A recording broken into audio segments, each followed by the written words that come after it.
Hello.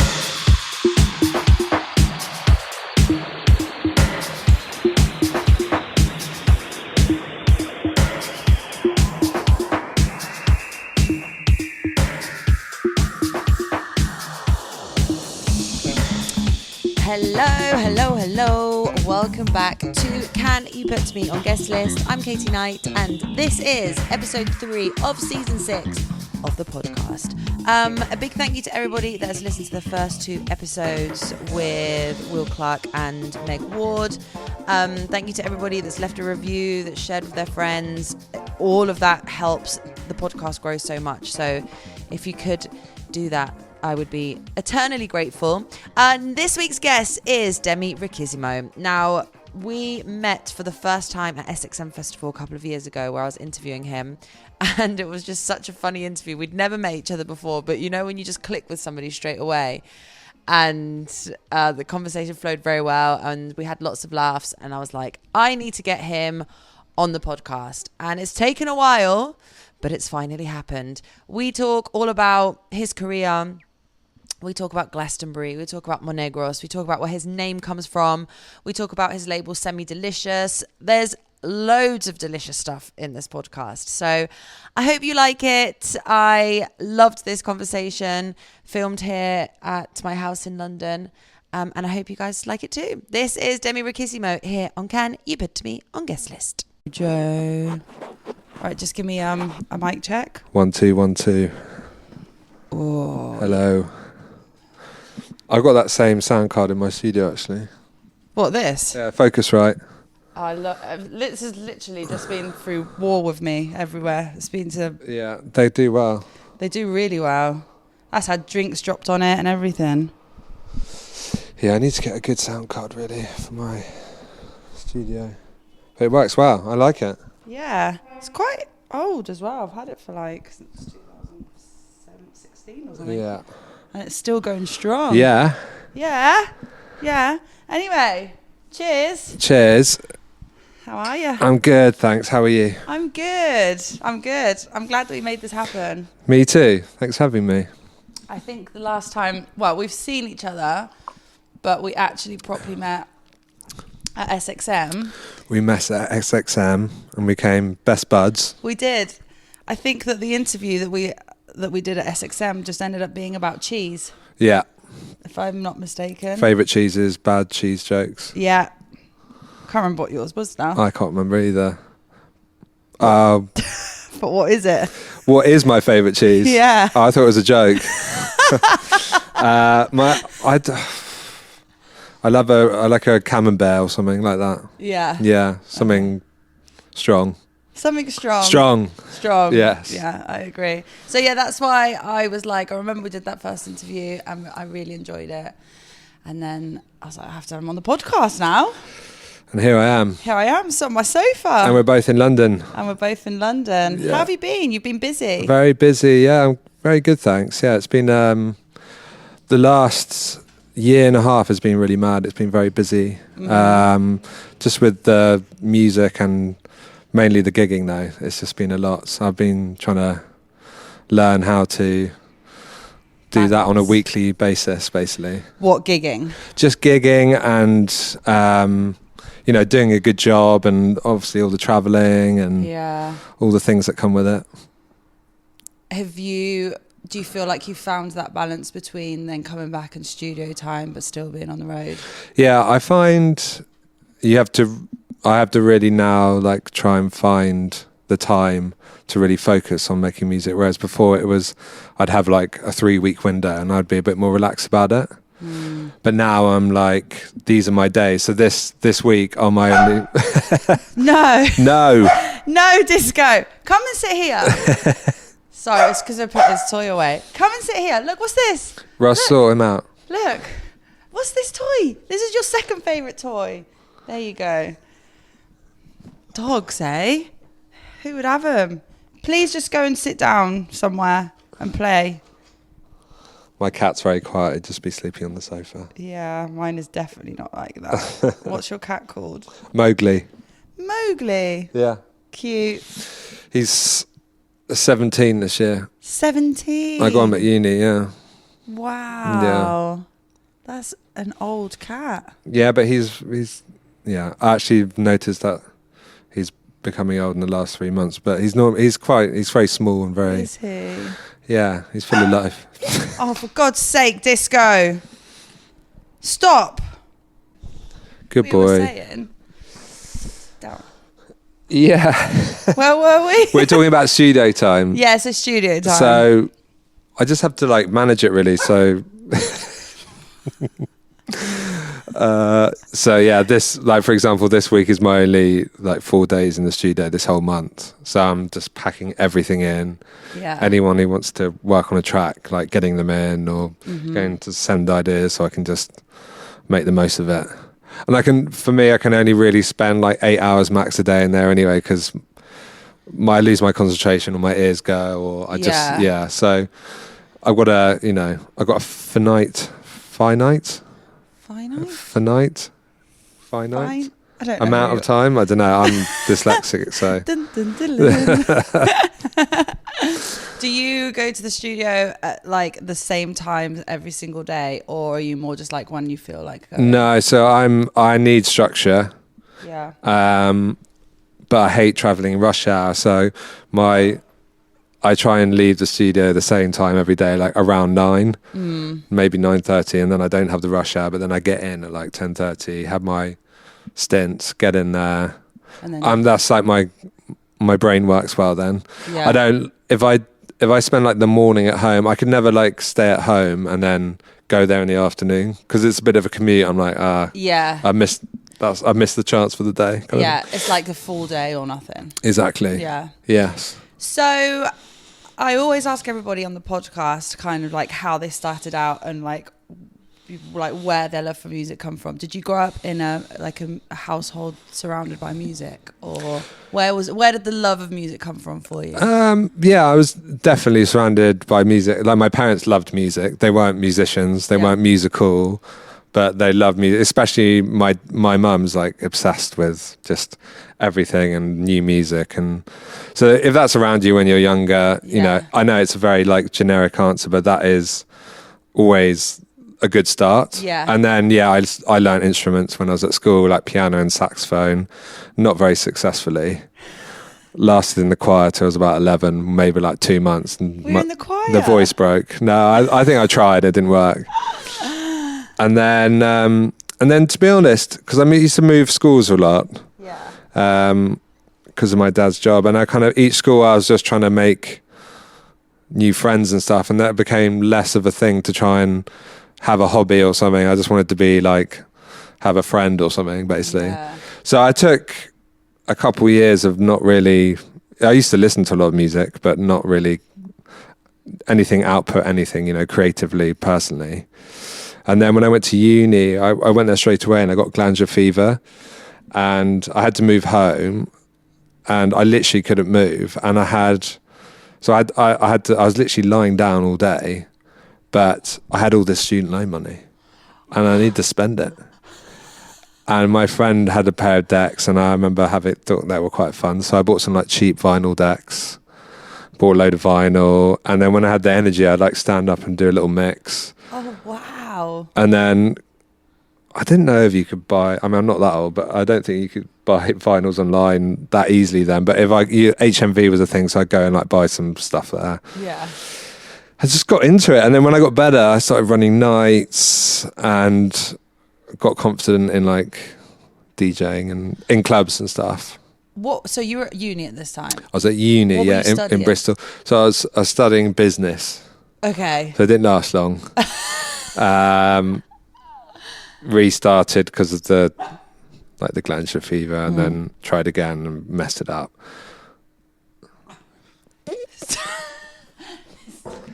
And then so I started a music production course, and then at this time I was running nights, had loads of friends that were DJing, loads of friends that were starting to produce as well, and that was kind of becoming quite interesting to me, the idea of doing that. Yeah.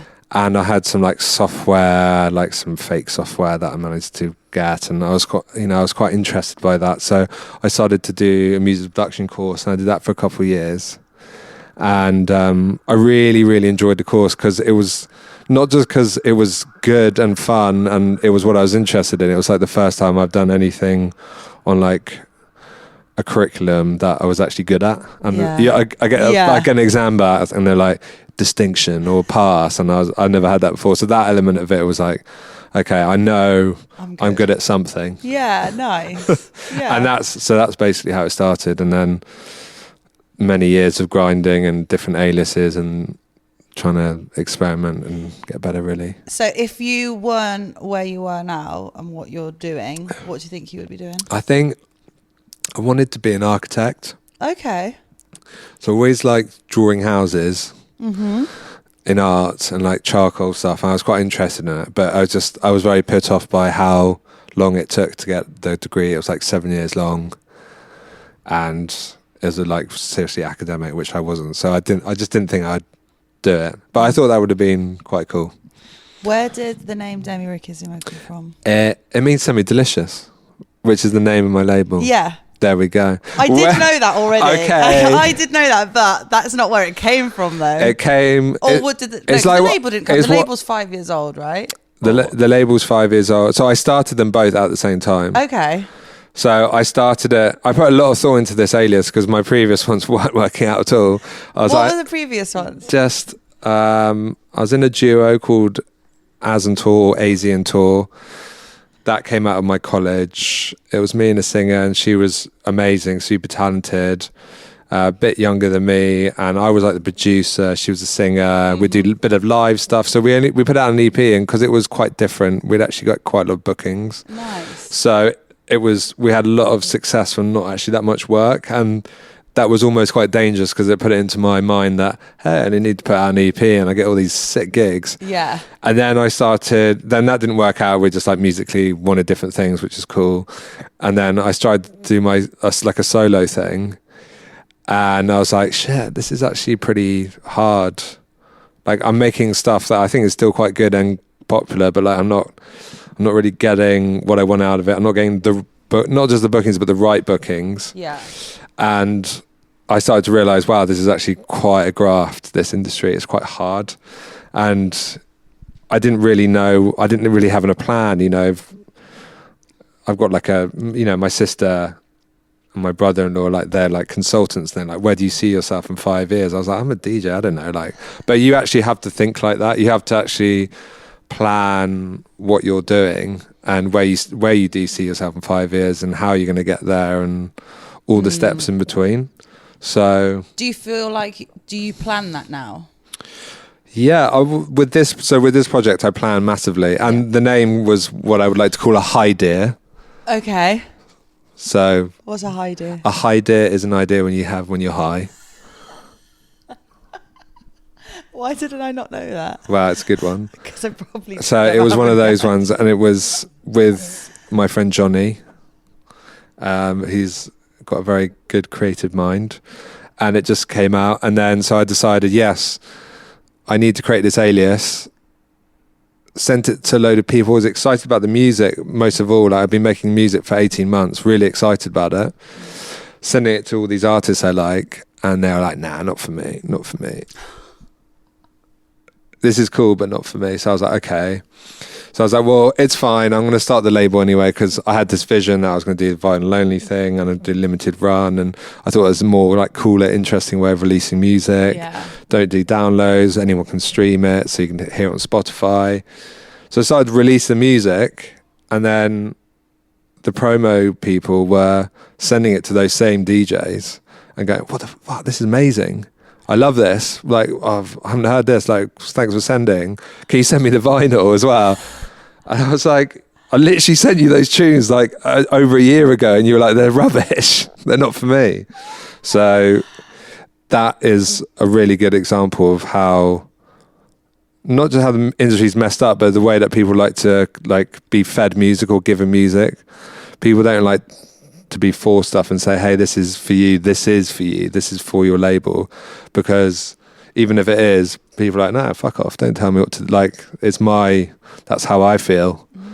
But if they're fed to you like, this is something new, this is exclusive, this is an MP3 or WAV or whatever, that you won't be able to buy on Beatport. You won't be able to download somewhere. What do you think? They're like, oh yeah, there's a bit of me, because they know that they probably won't get the chance to download that again, and then they'll take it more seriously, and they'll play it out. Yeah, that's really interesting. Yeah, really interesting. I've never thought of that before. It's marketing, really. It's people want what they can't have. That's what I decided, and it took me a long time to realize that. But when I started DJing, I DJ just going to record shops and trying to get like the limited vinyl, the white label, whatever. And if they were gone, they were gone, and you couldn't get them. And I already knew that. Like, I did that when I was younger. So why did I not put that into what I was doing? To practice. Why? So I was like, I need to do that, because that mentality doesn't just go. Like, that's the way people like to not just music, but things in general. You know, everything is shoved in our face at the moment. Especially, you know, you make a playlist of 10 tracks you like on Spotify that are similar, you're going to get fed like another 150 of other tracks that you like. I talk to you about a orange jumper in this interview, and we'll go home and we'll get loads of adverts of people orange jumpers on Instagram, like, and they'll do it at the hammer until we buy it, or something similar. Mad, isn't it? It's mad. So I think this is an interesting way of consuming music. I don't know how it would translate to other industries and stuff, but it could be, you know, an interesting way. It could be translatable for sure. Yeah. So Demi Riquisimo was only a project that started 5 years ago at the same time as a label. Exactly. So I really thought that it was the label that was only been 5 years, and that you had, and the name had been going for longer than that. Wow. Didn't do your research, did you? No, I told you I hadn't. No, joking. No, so I wanted to do it at the same time, and I started the label as well because no one wanted to sign the music. Like, no one wanted to sign my tunes. So that was just the easy way for it to start. But then I started to realize that, you know, when you release your own music, you have the 100% control. Yeah. And the label was, I only created the label, and this is the truth, to release my own music. The first 4 releases in the first year were all my own music. I never really thought about it being a label. I didn't think it would get to the stage where it was now. I didn't think other people would be interested in it, or other people would want to release. No, artists are coming to me to want to release on my label.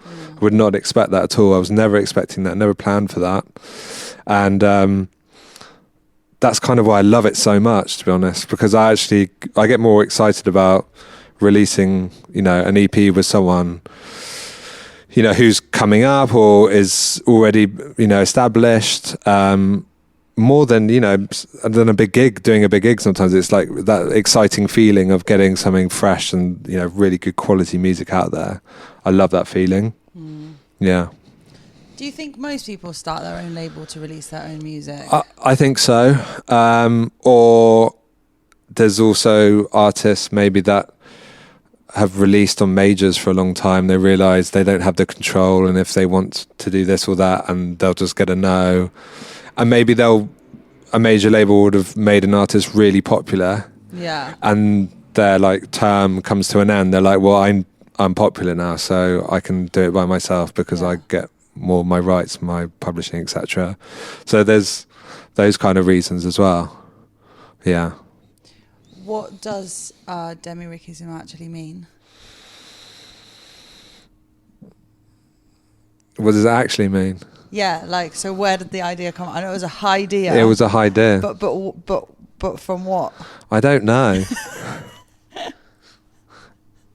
Because I really like the name. Do you like it? I really like the name, and I think it really matches your style and the way you dress and the way you are. Yeah. Do you know what I mean? I don't know if it's I know what you mean.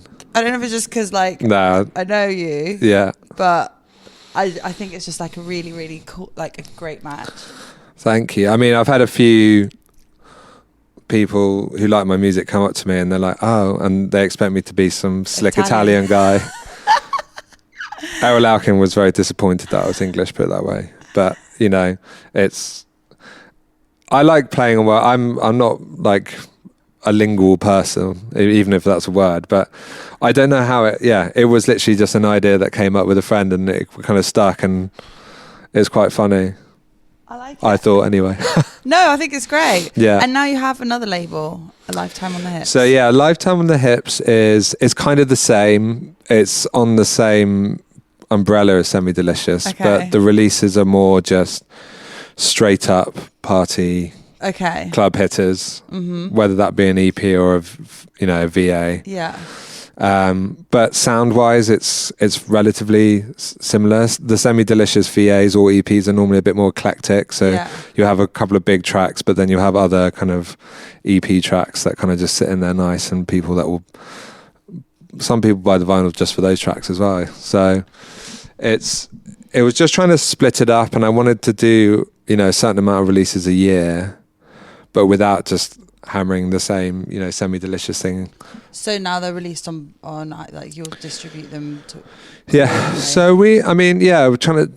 Ideally, we'd do 1 and 1, but we've got 3 Semi Delicious releases in a row, and then we've got another VA Hips in like September. So it's just to switch it up and make it a bit more interesting. But yeah, it's more very hard hitting club tracks really for A Lifetime on the Hips. Yeah. Okay, so 5 years ago. Yeah. From 5 years ago up until now. Yes. If you had to choose 3 of your biggest career highlights so far, which ones would they be? I would say career highlights. Ross isn't looking over. I would say first time playing at Glastonbury. Yeah. Which happened 5 years ago. What, the first year? 5 years ago. First year of Demi. Yeah. And it was on a flying pyramid bus or a bus or something. Oh wow. It was cool. So that was great because I hadn't really played a proper Glastonbury set until last year until then. So that's 4 years gap. So that's got to be a highlight, I think. Yeah, and obviously this year, playing the first tune on the Genesis stage, the new Genesis stage. Wow, that's big. In Block 9, and then the last tune at Glade Dome, back to back with Tennis. What? Yeah. Wow. I know. I'm. Are you buzzing? I'm pinching myself. Yeah. No. Are you? Yeah. Will you be nervous? You're so nervous. Really? Yeah. Do you get nervous like in general for a gig or? Sometimes, yeah. Quite often. I think playing Circo Loco for the first time. Was that New Year's Day? New Year's Day one. I was there for that. Oh, were you? Yeah. I was Enjoy it? Steaming. Yeah. Wow. Probably nobody saw me because I couldn't see anyone. I was there for that. That was. I mean, I was super nervous before then. Were you a big Circo Loco person before that? Yeah, I was. So I loved it and had a great set time, and I was very nervous before. Went with like the whole crew. Nice. And they were like chatting and talking to me, and I literally just couldn't talk to any of them. I didn't want to talk. I had to like just go off, not by myself with Ross actually, to the other side and just chill. And then I did the set, and it just went well, and I was happy with it. And it was busy and it went well. And then I was on the steaming level that you're talking about after that. We probably did see each other. Maybe. Well, I didn't know you then, to be fair, did I? Actually, no, probably didn't. There you go. I knew who you were, but you didn't know who I was. See? There we go. Yeah, Circo Loco New Year's Day is a good one. It's the best one, I think. Yeah, I agree. Okay, so locals. Now this year, Glasto. Yeah. It's my first ever Glastonbury. So what Glastonbury tips do you give me? Move around. Last year I didn't move last year. I find it quite big.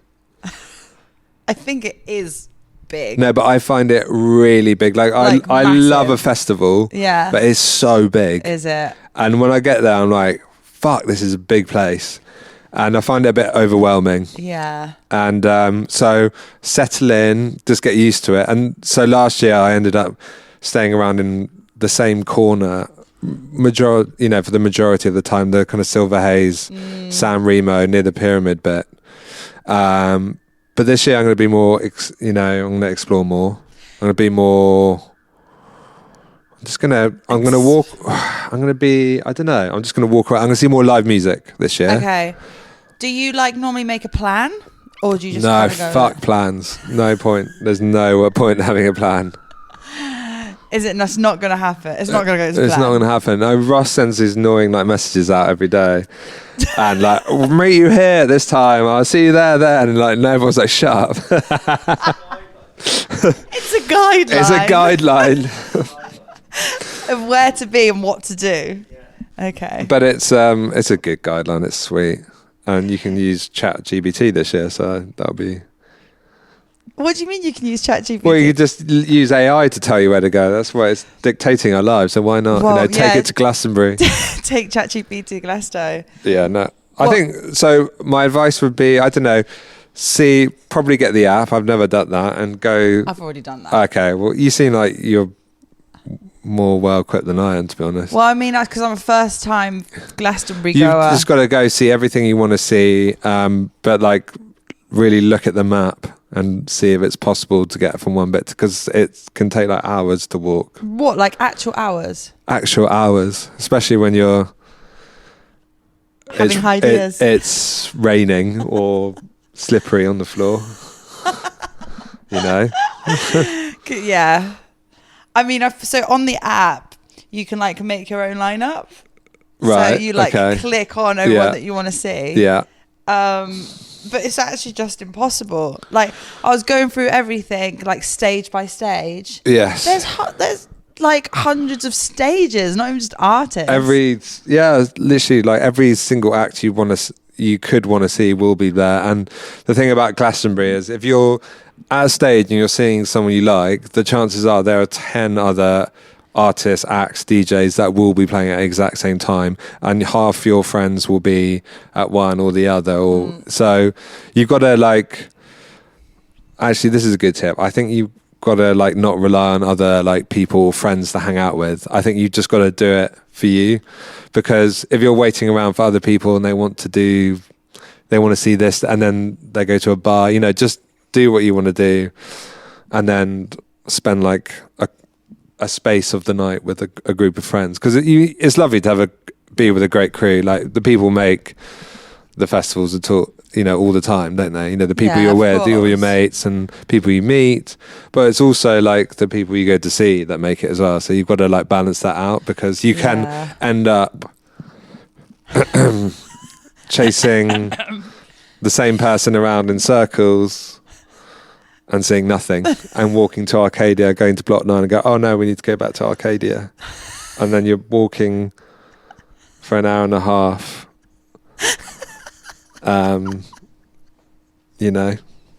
So let's not do that this year.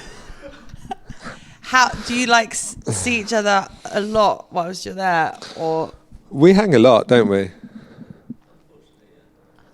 I think last year was less. I feel since COVID, since we've been going to festivals, we'd be together a lot, and now we're yeah, okay, fuck off. Had enough. Yeah, that's fair. I said that already, though. It's already documented. Yeah, you're always on a mission. I can't believe it's my actual first time. I feel yeah, that's big. I know, it's really big. I've just always been in Ibiza, so I've just never had the chance. Yeah, because it's mid-season. But I'm so excited, and this is a really big statement, but I think it's the thing that I'm most excited the most excited I've been about in my whole entire life. That's how that's it is. It's you're gonna have the best time. I went to a Liam Gallagher concert 2 days ago just to get me in the mood for a concert, and went in the pit and had beer thrown at me. Nice. Which was lovely. Lovely. I actually didn't care. I was yeah. It's probably pissed. Probably.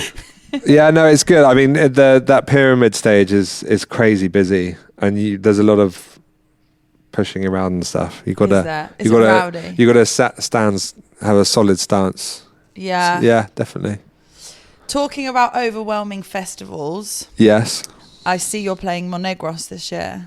Yes, I am. Another big one. Are you going to be there? I might be, yeah. Nice. It is a very hot festival. And when I mean Is hot, it? I mean in temperature. Yes. It's in the middle of the desert. I've heard. Have you been? I've never been, no. It's actually nuts. It's nuts. Yes. But it's great. It's great. Yeah, I'm playing back to back with Leela, which is going to be really fun. And there's some other great artists on the stage. I think Tennis is playing with Seth, and it's going to be... Well, yeah, I don't know what it's going to be, to be honest. I have no idea, but you said it's going to be hot. So it's going to be really hot and dry. Hot and dry. It's like in the middle of the desert. But no one camps there, do they? No, it's a one-day festival. So it's a one-day festival, of course. I think it's 24 hours. But Yeah. you drive there. Yeah. And then...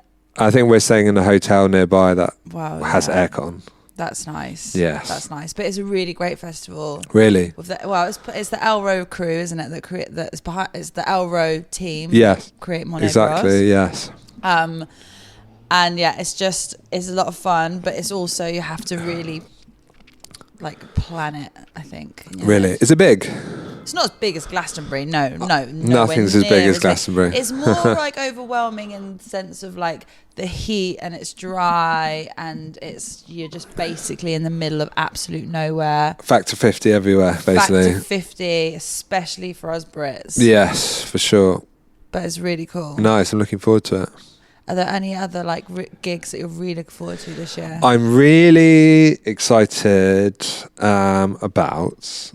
So obviously Glastonbury, spoken about that. I'm really excited to play Amnesia for the first time for He Day. Oh yeah. In August. I didn't know it was your first time Amnesia. First time playing Amnesia. Back to get back with Cynthia. Good job you're here, Ross. Cynthia, who we also have on our Semi-Delicious takeover this weekend at Gotwood. I saw the Trigon. That also. Amazing. Yes. I love Amnesia. I've been going for years, but I've never been booked to play there. And I never expected to be, but I didn't think it would be a fit. But I'm very happy to be playing there, yeah. Very excited. Amnesia is my favourite club in the world. It's great. I love it. It's different to DC10. It's they're my two favourite big clubs in Ibiza. And they're completely different, and I love them for their different not vibe, but they are a different vibe. It is a different vibe, but they're both the same vibe in the sense that it's a commitment. You're going there and that's you, and you're gonna be partying hard, and you're gonna be raving. It's not like you go to a shrine, you can hang out and go out and then live. Exactly. Yeah. It's one of those you're committed to, but it's I don't know. There's something about it. They're both so great. I don't even like to compare them. I have nice times there. Do you know what I also think, especially about DC10 and Amnesia, that they are probably the only two clubs that really still have that true Ibiza essence. Yes. Because obviously Pasha's had its massive refurb, which obviously there's still the same four walls that it stands on, but it's different. But I love the old Pasha layout. Yeah. I don't dislike the new Pasha layout, but the old layout was so cool. It was like a villa, and it was all so on the cool. steps and layers. Yeah, exactly. That was so cool. Pasha used to be one of my faves. I love that. And then obviously High, space doesn't exist, and High is what it is. High, yeah, of course, yeah. High, High's fun. It's the toilets are fun. I've DJ'd in there; they're fun. But yeah, it's different to Amnesia is kind of the same as it was really I don't know, say 15 years ago. Well, DC10 is similar-ish, basically the same. Yeah, I think DC10, up until a few years ago, it still had a cafeteria license, which was for 50 people or something. Really? Yeah, that's a true story. Yeah. I don't know what it is now, and I'm sure it probably isn't, but for a very long time it was open as a club on a cafeteria license. Really? Yeah. Wow. Yeah. And then Amnesia is just, as you said, apart from it not having a roof now, because obviously it was an open air terrace. Of course, the roof. Which I sadly never saw in my time, but... No. Never saw that in my time either. How old are you? Cut.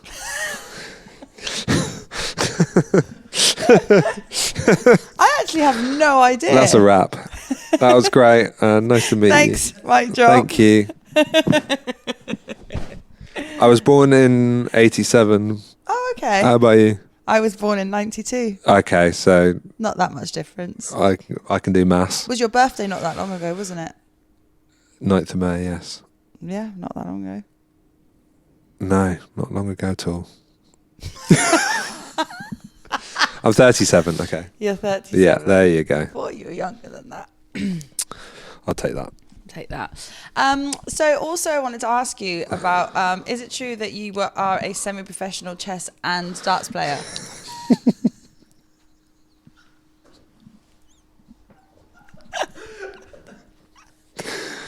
Oh, I knew this would catch up with me.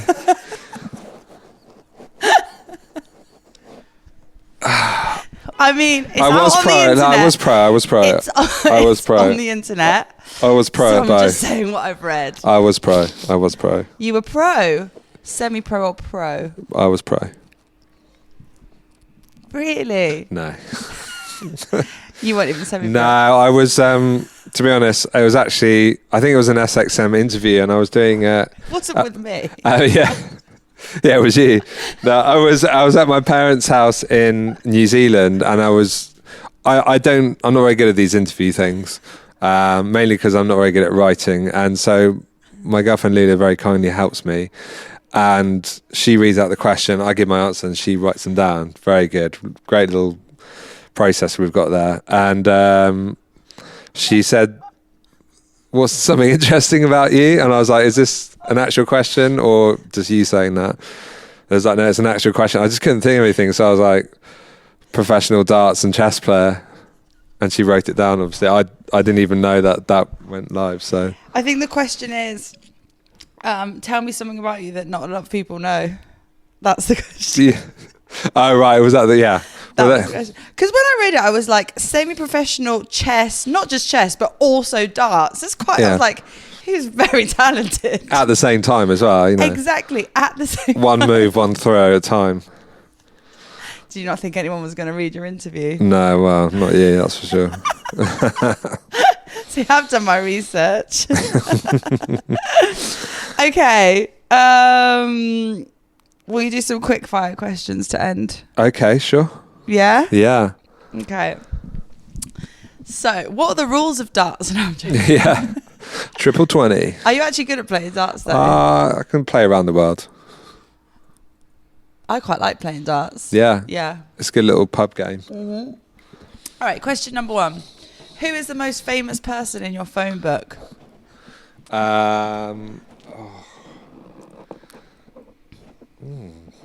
Who's the most famous? I don't know. Or most famous person that follows you on Instagram. Oh God, I don't follow those things. I don't know who follows me. Who do I have in my phone book? Manfredi? Blondie. Blondie. Huh? James? James? No, maybe you do. I don't. I don't have any famous friends, to be honest. Okay. Sorry. Something you always have in your fridge. I'm not going to say milk or butter. That's fucking boring. Hot sauce, at least 3 flavours and colours. You're quite a chili lover. Yes. I liked the chili video where you eat all the chilies. Yes, I'm doing a little feature actually with DJ Mag Spain. I'm doing a spicy Picante. Riquisimo spicy Spanish pizza, not pizza, carbonara. So it's like a carbonara, but it's got chorizo in and manchego in. So it's good for lactose-free people as well. Ooh. And it's a bit spicier and it's nicer. And I love it. Is this like something you've created by yourself? It's something I've created by myself, yeah. I'm And dead what's it proud. called? It's called Riquisimo's Spicy Spanish Carbonara. Oh, nice. Like that. Are you So- quite a cook? No, I'm all right. I'm okay. So 3 hot sauces. Do you have a favourite hot sauce? I don't have a favourite. There's a Scotch bonnet. I like the Caribbean Scotch bonnet ones, to be honest. They cut through. Okay, nice. Very good. If you could have a game of chess with any DJ, who would it be with? Who would it be? What DJ would be good at playing chess, do you think? I feel like Dixon. I feel Dixon would be really intense and like really good. Yeah. An 8 hour chess game. Imagine. I think Dixon would be good. Craig Richards would be, yeah, he's definitely a chess player. Yeah. I can definitely see him doing a few checkmates. I think Kerry Chandler might be a chess player. Yeah, I had him down, I don't know, yeah. Maybe A secret chess player, yeah. Who do you think would be good at darts? Well, this is it. This is what I was thinking. Who would be good at darts? Seth would be great at darts. Seth Troxer would be good at darts. I agree.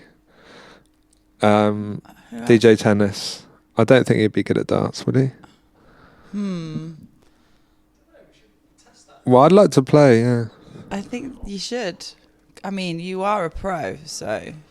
Semi-pro, actually. I thought I was pro. It actually says semi-pro, so it's actually semi-delicious, semi-pro. Semi-delicious, semi-pro. Yes. Do you have a party trick?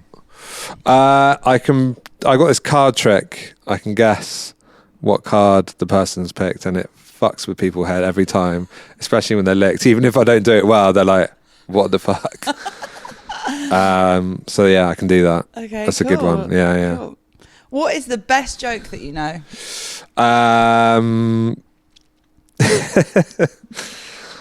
Oh God, I only got rude ones really.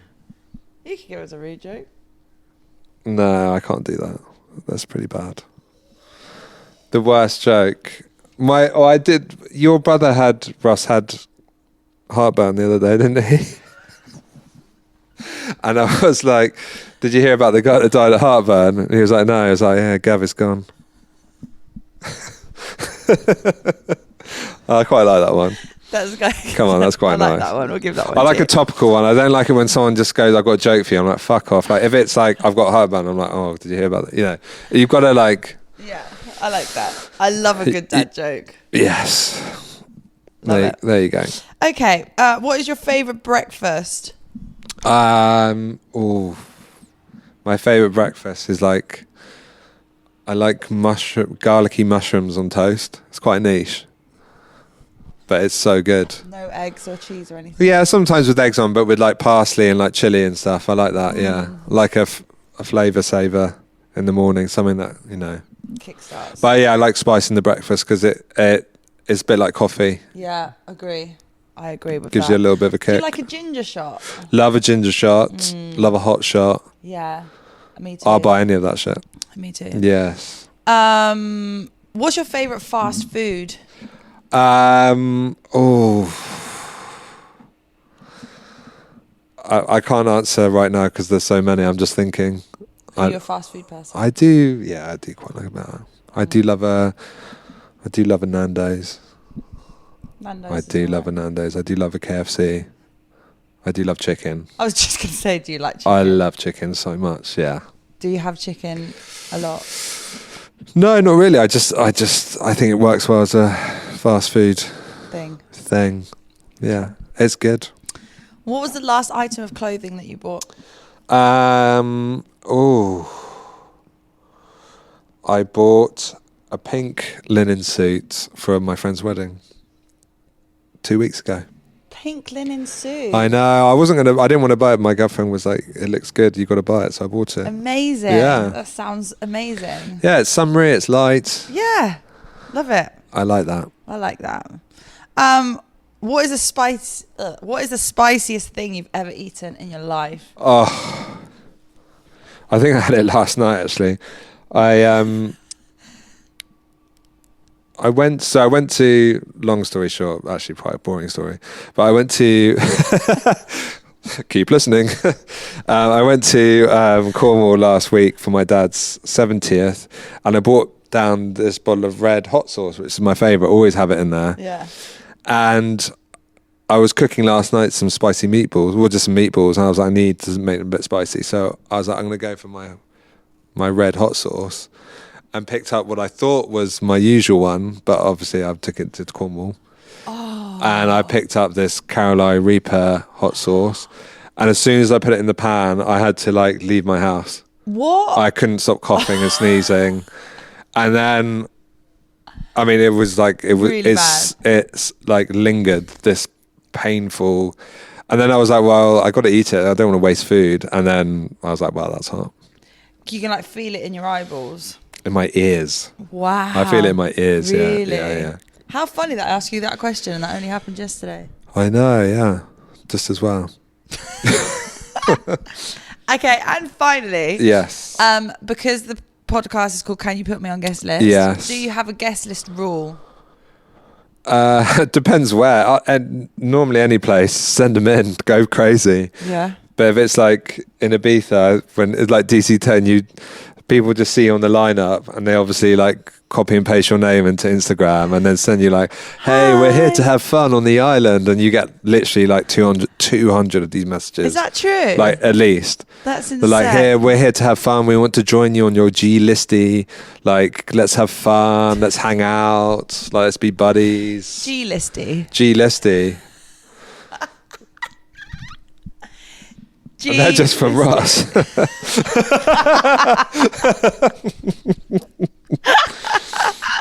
G-listy. Okay, so we're playing this thing called Pass the Question where every guest pass on a question to the next person. Yeah. So the last person that we had on, funnily enough, you're playing He She They, was Stephen Brains. Okay. Who's co-founder of He She They. Yes. He doesn't know that you're the next person. Okay. But his question for you is, what is your stripper song? What's my stripper song?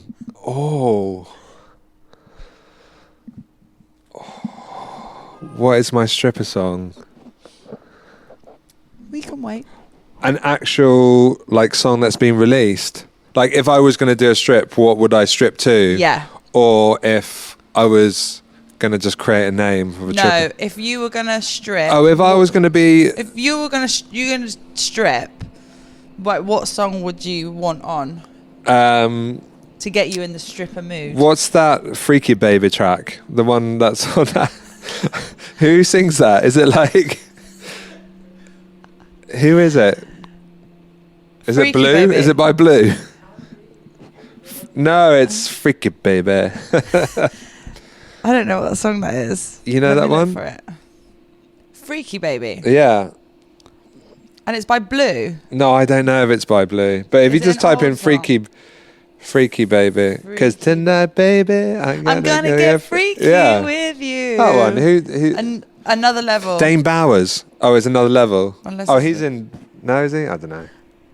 Because Yeah, no, tonight, Dame Bowers is in- baby, I'm gonna get freaky with you. It's a pretty generic answer, but come on, it's a winner. That is great. Thanks, Steve stripper Brains. song. There Good you go. question. Okay, so now I need a question from you to give to the next person, who I don't know who's going to be. Okay. So, see? Oh, so you were right.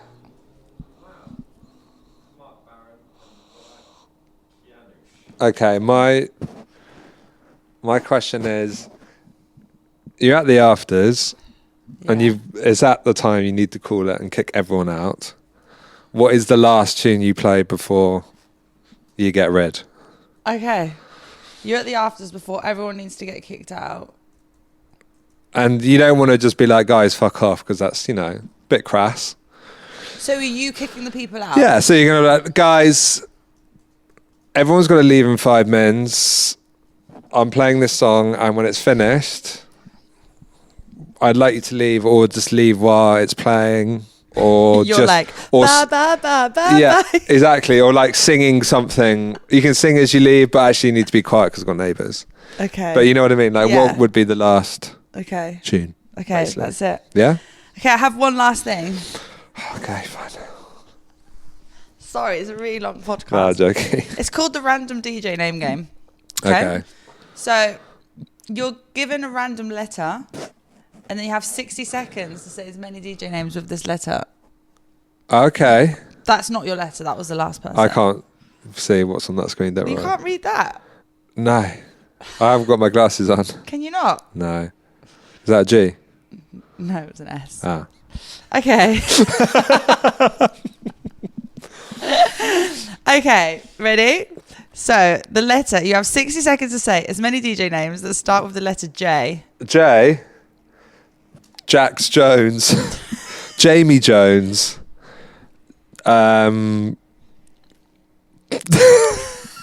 quite a hard one, or is it? Jobsy. Yobsy. Jeremy Underground. Mm-hmm. Jimmy Jules. Jimmy Jules, yes. Judge Jules, whose uncle is Rick Stein. Nice fact there. Yeah. Really? Yeah, there you go. No probs. Jazzy Jeff, he was a DJ. Yeah. Put it on. 10 seconds. Joe Mills. Jaguar. Very good. 3, Put on the spot here. 2, 1. That was quite good, you know. Was it okay? 2, 3, 4, 5, 6, 7, 8, 9. You're second. You're right under Will Clark. That's not bad. Right under Will Clark. I think you did That's pretty not too well. bad, is it? Yeah. Might have had a bit of help. Will got 10. Will got 10, and he had the letter D. Oh, that's easy though. Because he was like DJ. Dizzy Rascal. DJ this. DJ Hype. DJ. Oh my God. Sorry. To be fair, I'm one. I'm number one. He could have had more, like, with the letter D. I was quite disappointed. Sorry, Will. No, I'm joking. Well, that's it. That's the end. There we go. Thanks for coming on my pod. Thank you very much for having me. And I'll see you in Glastonbury. Well, maybe not. Probably won't see you, Probably to be won't honest. see you in Glastonbury. But I'll pretend to see you there. Okay, then. Thank you. No worries. Thanks, bye. Cheers.